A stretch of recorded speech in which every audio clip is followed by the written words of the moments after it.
नमस्कार, मी फैमिदा सुर्वे, संवाद फाउंडेशनची राज्याच्या अध्यक्षपदावर आहे। आज सकाळी MIDCमध्ये काही गौवंशाचे तुकडे मिळाले आहेत। तर त्याच संदर्भात माझं असं म्हणणं आहे की ज्याने कोणी हे कृत्य केल्याने आहे त्याला त्याच्यावर कठोर कारवाई झाली पाहिजे आणि आमचाही याला पूर्ण निषेध आहे।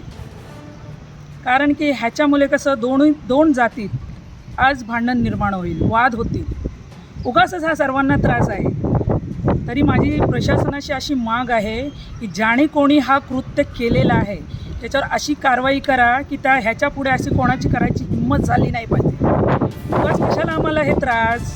आणि माझं प्रशासनाशी असंही मागणं आहे की आज ह्यात एकही ठिकाणी 2 घटना घडले तर मग तिथे कॅमेरे वगैरे लागले पाहिजेत ना। मागच्या वेळात तुम्ही एवढं आंदोलन झालं, काही झालं तरी आता पुन्हा परत त्याच क्षेत्रात परत याची घटना घडली म्हणजे हे चुकीचं आहे। कुठेतरी प्रशासन पण मागे पडतं। तरी माझी प्रशासनाची मागणी आहे की आता तुम्ही तिथं कॅमेरे तरी लावा, कारण की त्याशिवाय कळणारच नाही ना हे कोणी केला नाही आहे।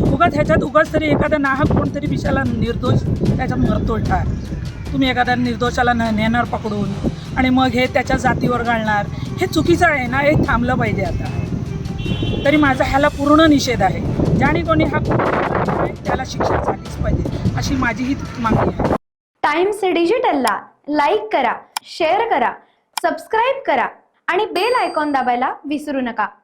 Times digital.